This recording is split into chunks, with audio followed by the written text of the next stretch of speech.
Olá, pessoal! Bem-vindo à sexta aula do curso Fé e Trabalho. Meu nome é Mariana Teixeira e neste encontro vamos abordar como podemos ser práticos na missão de ser mensageiros do Evangelho em nosso local de trabalho.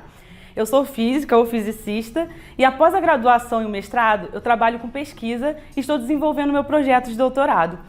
Um projeto longo que requer paciência e planejamento. Além disso, viver no meio acadêmico é desafiador. Com colegas de diversas partes do mundo, conhecimentos diversos, com oportunidades e desafios para comunicar Cristo. Quero compartilhar o que tem sido para mim a maior motivação e para isso eu quero lembrá-los de um texto muito conhecido que fica em Mateus 28. Então Jesus aproximou-se deles e disse: "Foi-me dada toda a autoridade no céu e na terra. Portanto, vão e façam discípulos de todas as nações, batizando-os em nome do Pai, do Filho e do Espírito Santo, ensinando-os a obedecer a tudo que eu lhes ordenei, e eu estarei com vocês até o fim dos tempos." São 4 todos. Jesus deixa claro que toda a autoridade, inclusive no seu local de trabalho, está em suas mãos. Esse é o nosso respaldo. Diante disso, nos comissiona a ir, fazer discípulos ali, imergindo-nos na realidade do Pai, do Filho e do Espírito Santo e ensinando-nos a obedecê-lo. Por fim, vem a nossa maior esperança. Ele disse que estaria conosco todos os dias. Ele nos comissiona a fazer discípulos, mas não sozinhos. Esta tem sido a minha maior segurança nessa jornada. Então, eu sou a Mariana, física, e que tem o chamado de Cristo de anunciar a verdade do Evangelho. Pode parecer algo dicotômico, mas verdadeiro é o entendimento de que toda pessoa ou é um campo missionário ou é um missionário. E isso me torna alguém, uma física, com responsabilidade de levar o Evangelho em meu contexto. Levar o Evangelho? E o que é o evangelismo? Segundo o site Theology of Work, uma definição funcional de evangelismo é o processo orgânico de envolver intencionalmente os indivíduos em sua jornada espiritual, unindo o seu Espírito Santo para ver onde ele já está trabalhando. Assim, auxiliamos esses indivíduos a dar um passo mais perto de Deus e de uma nova vida em Cristo, entendendo que Deus nos chamou para refletir a imagem de Cristo como pessoas ressuscitadas e transformadas por Ele. O sucesso no evangelismo está em perceber o que Deus está fazendo, como Deus está trabalhando e baseado nisso, eu vou repetir, baseado nisso, de forma consistente, usando os dons e oportunidades que Deus nos dá para ajudar as pessoas a se aproximarem de Cristo. Ao longo desses encontros, podemos mergulhar no conhecimento bíblico e nos fundamentos teóricos de como ser um embaixador de Cristo no nosso local de trabalho. E o nosso desejo é que cada participante saia daqui entendendo o seu propósito, equipado pelo conhecimento, sendo estratégico e que entre em ação, sendo intencional e aplicando o que vimos até aqui. Precisamos entender de que nada vale um atleta se preparar ao longo de anos, traçar uma estratégia e não competir. Ou até mesmo um soldado que se prepara, se equipa em seus treinamentos e com uniforme, armas, ouve a estratégia, porém não entra na guerra. Para pensarmos sobre isso de maneira prática, vamos utilizar o modelo quadridimensional desenvolvido por David Livermore no livro Inteligência Cultural, Trabalhando em um Mundo Sem Fronteiras. A inteligência cultural abordada por Livermore contempla 4 dimensões: vontade, que é o desejo, a motivação, a dimensão em que a pessoa tem interesse, motivação e energia para se adaptar a outras culturas. Conhecimento é o segundo, que é a compreensão sobre cultura, seu papel na definição de como a comunicação é realizada. Terceiro, estratégia, também conhecida como metacognitiva, é a capacidade do líder criar estratégias para se relacionar com outras culturas. E por último, ação, é a capacidade de agir adequadamente em diversas situações interculturais. O autor afirma que se você não tem propósito, conhecimento, estratégias que culminem em ações, naturalmente o que você quer realizar não vai acontecer.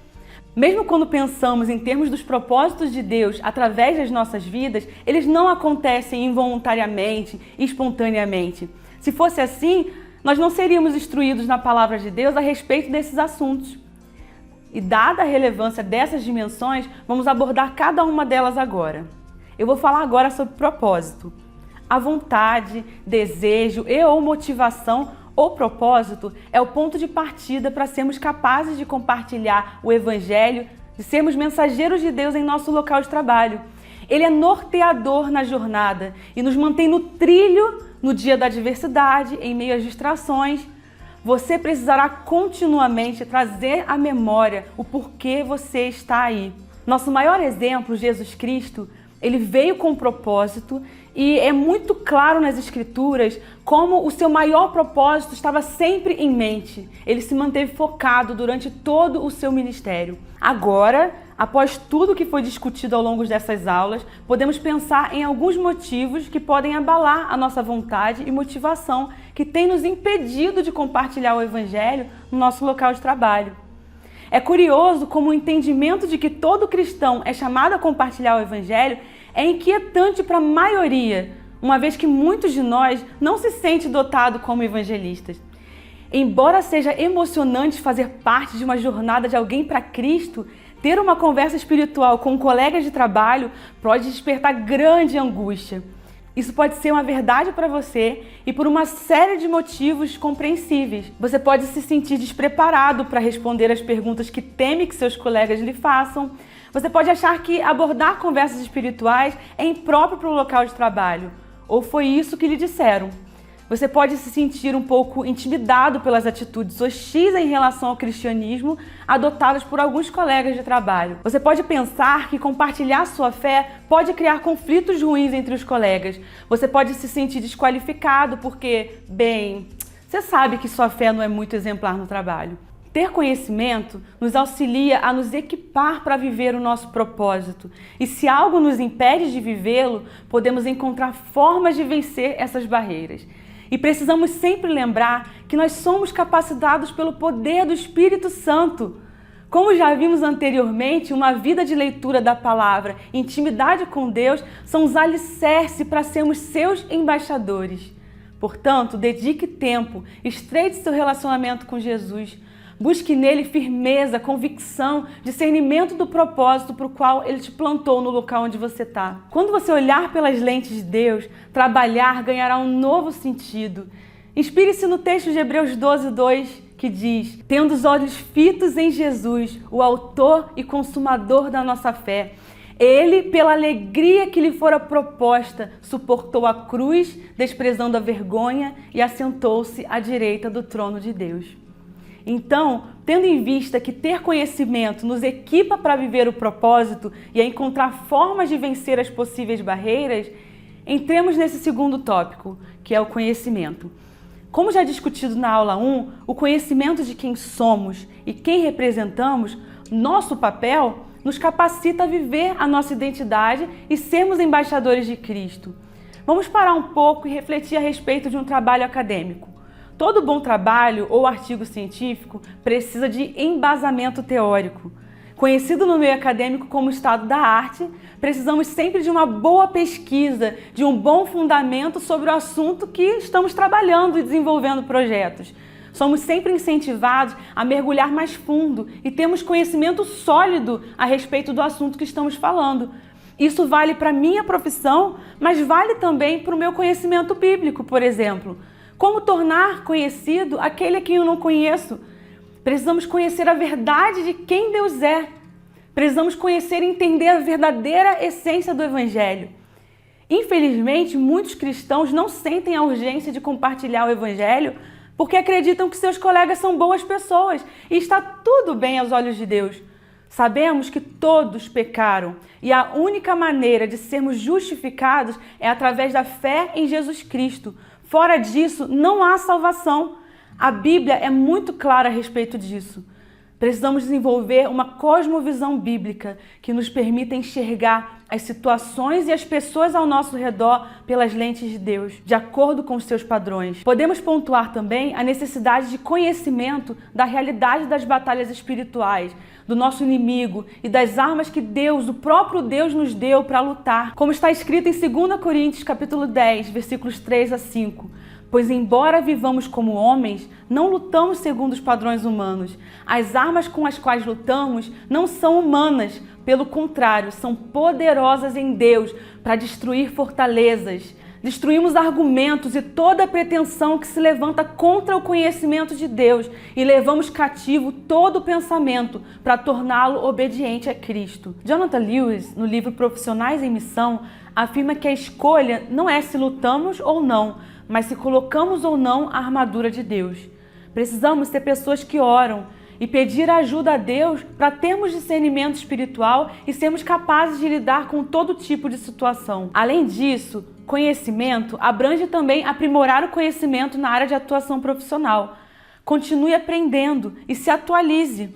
Faça treinamentos, mesmo coisas que não são oferecidas ou financiadas pela sua empresa ou igreja, por exemplo. Não espere que os outros invistam em você. Na parábola dos talentos, o servo bom e fiel buscou melhorar, investir e não esperou que os outros fizessem por ele. Investir a propósito fala de estratégia, que é o nosso próximo tópico. Mas antes de entrar nele, eu quero deixar uma pergunta para reflexão. Como o conhecimento bíblico molda a forma que você pensa sobre o trabalho ou faz o seu trabalho? Agora vamos entrar na estratégia. Ao pesquisar sobre o tema, encontrei no site Indeed uma definição interessante sobre pensar estrategicamente. Pensar estrategicamente é uma forma de avaliar e planejar ao tentar atingir um objetivo. Os pensadores estratégicos dedicam tempo para planejar a melhor solução para um problema ou a melhor maneira de atingir uma meta. Qual o seu alvo? Trazer Cristo para o meu local de trabalho. Como você pode alcançá-lo? Você é a melhor pessoa para perceber as estratégias específicas que te possibilitarão cumprir o seu objetivo. Vou colocar aqui pontos gerais que entendemos ser o ponto de partida. 1. Pratique a presença de Deus. Tenha diariamente tempo a sós com Ele, orando, meditando na palavra. Não deixe que o cansaço, o desânimo, qualquer outra coisa te afaste desse lugar. A palavra de Deus diz, orando em todo tempo, com toda oração e súplica no Espírito, e vigiando com toda perseverança e súplica por todos os santos. 2. Avalie e planeje. E aqui eu coloco um adendo. Se há outro cristão em seu trabalho, compartilhe a visão com ele, una-se a ele. Como vou ou vamos trazer a presença de Deus? Como minha fé vai distintivamente moldar o meu trabalho? Quais são as implicações dos valores cristãos na forma como eu faço o meu trabalho? 3. Paixão e integridade. Quando falo sobre integridade, com frequência me recordo de um trecho do mesmo livro que citei anteriormente do Jonathan Lewis, que diz assim: sua credibilidade como um cristão será fortemente amarrada ao quão bem você faz o trabalho para o qual você foi contratado. A excelência da sua fé não diz muito se a performance do seu trabalho é medíocre. Aprenda a ser o melhor profissional que você puder ser. Se você tentar tapear em sua profissão com pensamentos de que você está fazendo um favor a Deus por servir como um fazedor de tendas, seus colegas um dia vão te descobrir e perder o respeito por você ao mesmo tempo que perdem o respeito por Deus. Me sobreveio um sentimento de temor, porque, sobretudo, quando pensamos em ter um fazedor de tendas que vive em um povo não alcançado pelo Evangelho, provavelmente o único referencial que os seus colegas de trabalho terão a respeito de Deus e de seu reino serão você no seu ambiente de trabalho. Voltamos ao que foi abordado sobre a seriedade do que significa ser embaixador de Cristo. Como foi citado em aula passada, o texto de Colossenses 3, 22 e 23, escravos, obedeçam em tudo a seus senhores terrenos, não somente para agradar os homens quando eles estão observando, mas com sinceridade de coração, pelo fato de vocês temerem ao Senhor. Tudo o que fizerem, façam de todo o coração, como para o Senhor e não para os homens. Um outro ponto importante, estude a Bíblia. Memorize se possível. A partir disso, você pode se propor, por exemplo, a sempre tentar citar uma passagem bíblica que traga resposta diante de uma situação na qual um colega compartilhe uma preocupação ou situação adversa que esteja vivendo. Além disso, aprenda a discipular em diferentes níveis, até mesmo não cristãos. Muitos não vão a Cristo por não conhecê-lo. Algo que eu e alguns amigos fizemos no ano passado foi convidar alguns amigos da academia para estudar a Bíblia no advento de Natal. Nós utilizamos o modelo Discover Bible Study e tivemos um tempo precioso juntos, estudando a respeito de quem é Deus, de quem é Jesus, a respeito do Evangelho e do propósito do Natal. Um detalhe é que os últimos pontos que foram tratados sobre se preparar para o evangelismo e para o discipulado podem ser treinados na sua própria igreja local. Vamos refletir a respeito de um conselho do apóstolo Pedro em 1 Pedro 3, 15 e 16. Antes, santifiquem Cristo como Senhor no coração. Estejam sempre preparados para responder a qualquer que lhes pedir a razão da esperança que há em vocês. Contudo, façam isso com mansidão e respeito, conservando boa consciência, de forma que os que falam maldosamente contra o bom procedimento de vocês, porque estão em Cristo, fiquem envergonhados de suas calúnias.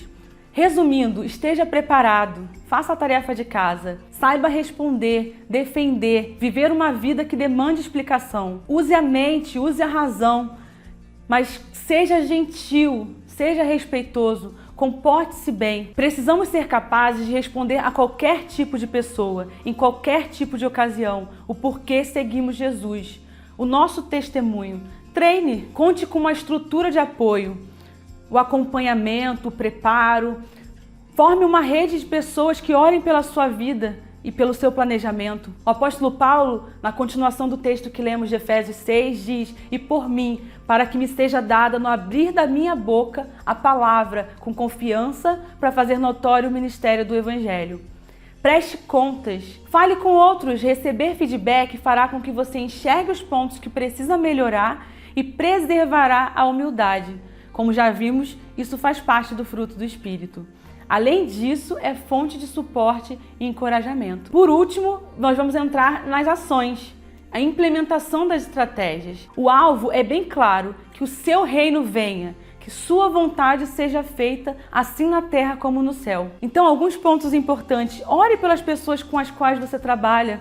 Nos casos que perceber abertura, deixe a pessoa saber que você ora por ela, ou até mesmo, se a ocasião for oportuna, ore no próprio momento. Me lembro de certa vez quando acompanhei um amigo que veio de um país asiático à secretaria da pós-graduação. Ele não falava ou entendia bem o português, então ele se expressava para mim em inglês e eu intermediava a conversa. Ele estava apreensivo, se informando sobre os trâmites para aplicar o doutorado. Nesse momento, eu disse que oraria por ele, inclusive que aquele dia da semana, quinta-feira, era o dia em que a ênfase do meu momento de oração era orar pelos meus amigos. Depois daquele dia, algumas vezes ele me pediu para orar por pedidos específicos, mas não ficou por aí. Para minha surpresa, certa vez, quando haviam outros alunos da pós-graduação conosco, ele disse que cria que seria selecionado para a vaga, porque eu estava orando por isso. Outro ponto importante: comece seu dia com Deus, busque direção no Espírito Santo. Ao acordar, antes de pegar no celular, fale com Deus: Senhor, o que temos para hoje?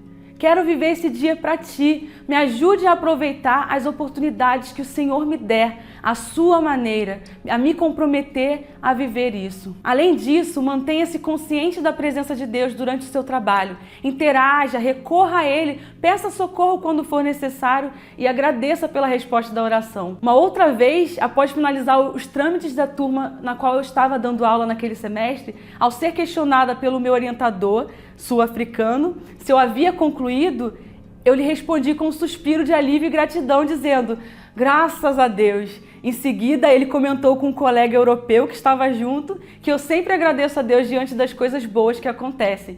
Isso deu início a uma conversa a respeito de Deus e outras questões relacionadas. Mais um ponto: comprometa-se com os padrões bíblicos sobre como você trabalha. Deixe sua forma de trabalhar ser moldada. Pare de reclamar. Ande a próxima milha. Cultive gratidão. Seja pronto para ouvir, tardio para se irar. Outros pontos práticos de ser um mensageiro do Evangelho: se importe, cuide, ame, seja intencional, crie oportunidades, não espere as oportunidades surgirem.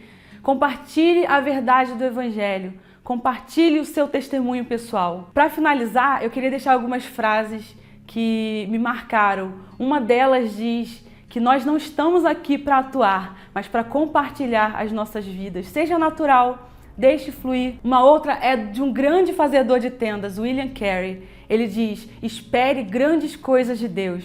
Ouse fazer grandes coisas para Deus. A última citação é sobre algo que Jesus falou. Ele diz: siga-me. Esse é o nosso foco. Eu te farei pescador de homens. Essa parte é trabalho de Jesus. Não existe colheita para um fazendeiro que não semeia. Nós somos todos trabalhadores à imagem de Deus e seguidores de seus passos. Gente, precisamos entender que somos semeadores, plantando sementes no campo.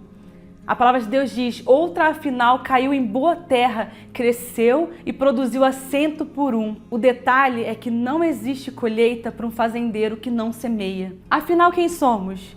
Trabalhadores, à imagem de Deus e seguidores de seus passos.